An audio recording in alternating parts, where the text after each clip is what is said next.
বাহরু ইয়াস্তাযিনু রাব্বা, সমুদ্র বলে আল্লাহ অনুমতি দেন না সাইজ করি। সব তো আপনার ভোগ করে। নজরুল ইসলাম কাছে মজুর সাহেব অস্তিত্বটা কে দিছে? মুখ থেকে শুনে আসি। আপনার ভিতরে কোয়ালিটি কে রাখছে? মেধা কে দিছে? যোগ্যতা কে দিছে? লালন পালন কে করে? কয়বার আল্লাহ বলি? সব আল্লাহর দেওয়া, আল্লাহই করে। রাগ হয়ে যাবেন বললে তো রাগ হয়ে যাবেন? বলবো। অতীত 15 বছর একটা কথাই বলছেন, আল্লাহ নামাইলে নামবো, নাইলে কারো নামানোর ক্ষমতা নাই।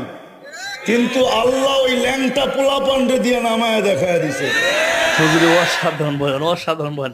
একটু বুঝেন, মাথার ব্রেন দিয়ে কাজ করেন। ঠিক আছে, ছাত্র কি এটি তো ল্যাংটা, ঠিক না? বয়ানটি কেমন লাগে? ছাত্র তো এখনো লঙ্গি খুললে কেউ কিছু বলে না,